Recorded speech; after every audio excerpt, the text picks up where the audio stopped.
help to Ukraine is critical. It is not charity, it's an investment into the fire shield that protects our democracies and our way of life from the new axis of evil that has been composed by Russia in collaboration with China and other parties that would be celebrating if they will see our democracies crumble and burn down. With Trump's administration coming to power, we've seen certain hiccups with the aid deliveries coming from the United States. So because this involves our common security, let's look at the latest episode that we had just a couple of days ago and what's the current situation and what we should expect going forward. I'm Georgie with Ukraine Matters. Let's do it. Around a week ago, we got notification that US is halting all aid delivery to Ukraine, and that announcement came in extremely abruptly. No one was expecting it, and there was no preconditions to it like there was some other times when there was a fallout between Trump and Zelensky. Quite on the contrary, we saw more of a war map between Zelensky and Trump. In some of their latest calls, they have been referring to them as one of the best calls they had ever, that they had certain issues beforehand, but now they're finding some common ground. Even with European allies, Trump has been finding some ways to cooperate. We've seen quite successful NATO summit that was also successful for Trump because his initially planned goal of 5% that he outlined for the European allies was actually mostly matched, even while some certain countries stated that they will have certain opt-out. This was an opt-out with a lot of asterisks and additional checkups. So one might say there was a big victory for Trump, and rhetoric was very pleasant. We've heard that there is going to be additional commitment from the United States coming in case of the Article 5 being triggered. We've heard that Ukraine should be considering additional weapons supplies from United States.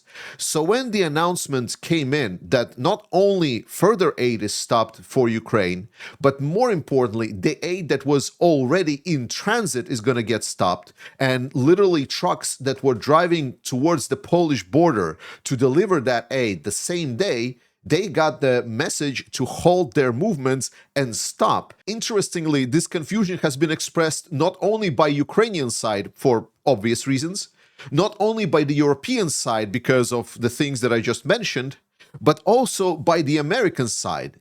It felt that even within the Trump's administration itself, there was a certain level of confusion of what exactly happened and what was the reasons that this aid has stopped.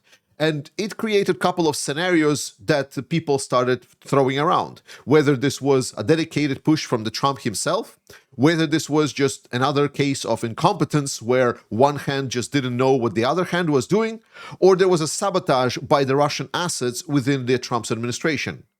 Whatever the case, the Russians were very, very pleased. Very quickly, they came out with statements praising this stoppage of weapon deliveries, trying to appeal to the sense of this will bring the war faster to the end. Well, obviously, here we need to understand that the end of the war that Russia is painting is a total capitulation and the destruction of Ukraine as an independent state and as a democracy, and potentially giving ability for Russia to fight their war further, possibly on the European states. As I explained before, this is our common security we're talking about. With initial analysis, journalists have outlined that there was a person that was very thoroughly interested in stopping the aid for Ukraine, a person who has been very vocal in the fact that Ukraine basically must lose this war, who was President Trump's Undersecretary of Defense for Policy, Elrich Colby. And he had the ability to do so, and it sort of felt like that this was the guy that actually found a loophole in how to stop the aid for Ukraine by enacting the procurement protocols, stating that we need to review what is the state of the stocks for the US military and whether or not we can deliver the aid from the US stocks to Ukraine. And therefore, the aid needs to be stopped. The problem with that statement is what specifically was delivered to Ukraine and the logic that was outlined for why these deliveries needs to be stopped. So apparently, if we're talking about weapons being short for US, then the weapons that will be stopped delivering for Ukraine are specifically the weapons that could be relevant or critical for US defense of its own.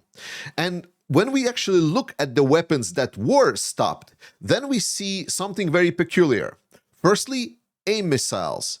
AIM missiles is air-to-air missiles. Now, they are relevant, but they are relatively short range, and US has much better options than these missiles. Also, there's no apparent shortage of them that have been reported so far.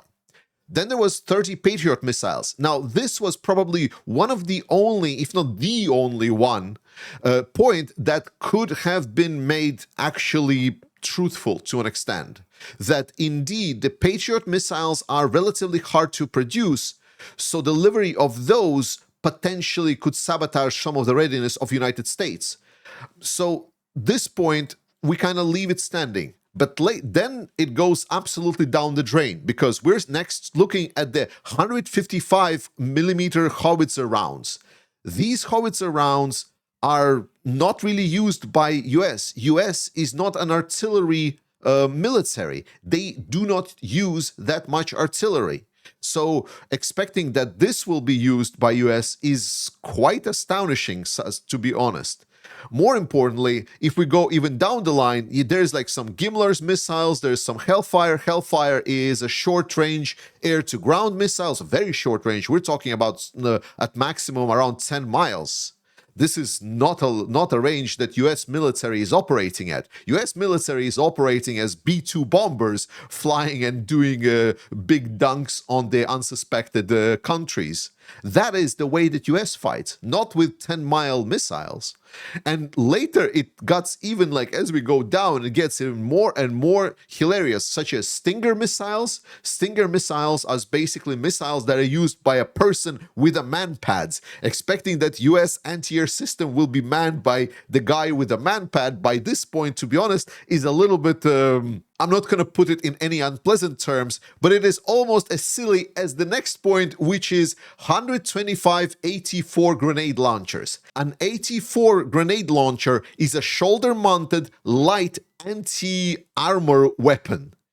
It has minimal range, so this cited as a potential threat to US capability at standing up to any forces in the world was, to be honest, ridiculous. With these facts being stated, the malicious theory kind of took off the ground, that potentially this is an act of sabotage, specifically to stop the aid for Ukraine. However, it turned out that the person responsible for stopping the aid to Ukraine was none other than Pete Hegseth, the alcoholic-in-chief of United States. It's the counterpart to the Russian alcoholic-in-chief Dmitry Medvedev. And Pete Hegseth actually has done it before. Just as the Trump's administration begun, he took initiative to stop supplies of weapons to Ukraine already, and it was after that overturned until it was done again by the orders from the Trump himself after the fallout with Zelensky. And now, again, Pete Hegseth did this. The problem with that is that while he was citing that there was some review specifically on what weapons are available and not available for US, he was referring to certain review of these weapon stockpiles. And the issue is that other people also looked in these reviews, and they basically called out Hegseth, saying that your argument doesn't stand, because the argument that Pete Hegseth used for stopping the aid to Ukraine was, I reviewed the weapon stockpiles, it doesn't seem right to me, therefore I stopped the aid for Ukraine. And people called out to him saying that the review you're looking at states that we are fine. So he says, despite things are fine with our stockpiles, he still stopped the aid to Ukraine. So now kind of the whole malice portion got overturned just by the nature of who Pete Hegseth is. He's known as one of the most incompetent people overall. There has been so many discussions about how much of a chaos there is under him.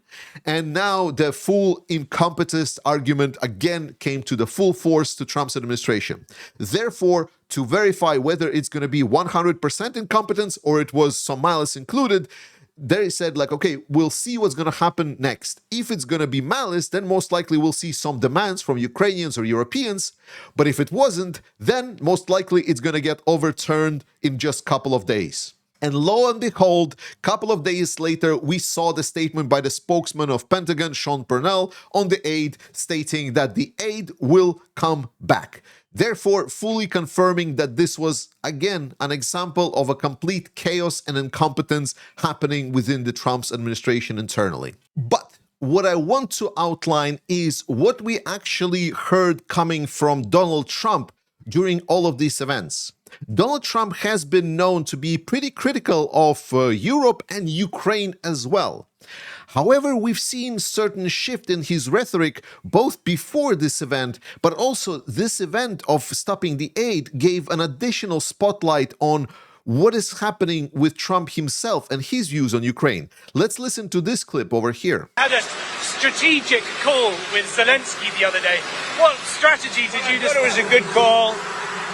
He's being hit very hard, as I said he would. He's being hit very hard, and I was very disappointed with my call with President Putin. I was very disappointed. So he expressed that actually he had a pretty good conversation with Zelensky once again. And more importantly, at the end there, he talked about Putin not being the most cooperative guy. And this statement has been already appearing beforehand and also has been appearing after this. Let's listen to this clip also. I don't know, we get a lot of bullshit thrown at us by Putin, for you want to know the truth. He's very nice all the time, but it turns out to be meaningless. Do you want to sanction him? Lindsey Graham has a sanctions bill on Russia. Do you want him to vote? I'm looking at it, yeah, no, I'm looking. The Senate is passing and passed a very, very tough sanctions bill. Yeah, I'm looking at it. Now that statement is extremely direct. To be honest, it's more reminiscent to me and this channel on how I'm stating we should treat the statements coming from Putin, rather than anything that Trump said beforehand himself or anyone from his administration. So what we might see here, slowly but surely happening, is that Putin's pretend ambitions of finding some kind of negotiated solution is finally hitting that wall of reality. I hear Trump using this arguments recently that we're going to send weapons to Ukraine, but we're going to send defensive weapons. If this is actually the case, then to be honest, when I'm putting these statements plus the statement about defensive weapons, it feels to me, and again, this all might change because Trump is a bit of an agent of chaos, so he might change his opinion. But what it feels for me right now, that Trump is right now like where we were 3.5 years ago, when the Europeans still wanted to negotiate with Putin and find some kind of a solution those 3 years ago. And then they said, like, we're going to send Ukraine some defensive weapons. Remember that? So if this is indeed the case, I definitely think we should put a pin in this. We definitely should take it as a positive signal, but I would not overstate what Trump is going to be able to do. We should still be very careful when we put any kind of expectations. Specifically, Trump, at the end of that clip there, talked about the Senator Graham's bill that is going to be coming this Wednesday, supposedly, for the review in Senate. Now, this bill is completely passable. Like, it was passable from day one. Additional sanctions on Russia. There is a goodwill of senators supporting it. There's going to be pretty much no resistance to it in the Congress if it's going to get put on the Congress floor. That was always the question. But what was always the breaking point for this bill, whether or not Donald Trump gives a green light for it or not. That was always the case. So the fact that Trump kind of mentioned it potentially could give a green light for this bill. Unfortunately for all of us here, this is where the threat is kind of bigger than the actual stick. Because the main argument for this bill, for the enforcement procedure of this bill, is if a country is going to work with Russia, we're going to put 500% tariffs on that country. And that is very tough to believe. Now, a lot of the third world countries will probably have this as a definite issue, right? Especially if they will be somewhat dependent on the trade with the United States. Something like Vietnam, potentially for them, this could be problematic. But most importantly, who we would like to look at is obviously China. That is the main point of contention here, because China is one of the main suppliers of equipment to Russia right now, especially for their drone technology. And expecting that US will put 500% tariffs on China, I do not feel that this is the case, because the rhetoric that we're hearing from Trump's administration already with the Trump existing tariffs, and remember how it went down with them, that Trump just kind of backed off and there was a much more negotiated solution. I think it's a bit too optimistic expecting that suddenly US is going to be rolling out the 500% tariffs on China. It is, however, still a nice tactic to use for certain period of times on countries and swing that stick. I just think that the stick is more of an illusionary balloon stick than a real one. So I think it's a good deal that this bill is there. My hopes are that we'll just not get to be put in a position where this bill gets tested. So it needs to be applied knowing that this is an illusionary stick and it's working only while you're not really using it. Because if we use it and then Trump starts backing off the tariffs and so on, then it's a bit of a mess. But mostly I would like us all to look at this chart right over here. This is from The Economist. And it shows the two major supplies of weapons to Ukraine that was signed off under Biden's administration. The dark red is the Presidential Drawdown Authority. This is when the supplies from Pentagon stocks are then supplied to Ukraine. And then the light red one is the supplies under the USAI. This is the procurement procedure where US directed funds to the weapons manufacturers, and then these weapons manufacturers will supply their produce to Ukraine. So what I want to underscore here is what our ground base level best case scenario is for interactions with Trump. Because I know a lot of you are expecting that US will be against Russia. A lot of you are expecting that US will abandon Ukraine and whatsoever. And I want to set a realistic yet an optimistic kind of a expectation scenario that we should maximally expect from US when it's going to be a net benefit for Ukraine. So if you can see on this chart, you can see that light red is pretty big one. And it's pretty big one specifically going in 2025 at the end and 2026 and 27. So that means that if Trump's administration does absolutely nothing, literally nothing, then even from the supplies from what's already been contracted, Ukraine is going to be getting a lot of weapons shipments from US without any doubts, because this is going to be all new produce that has been already ordered and paid for.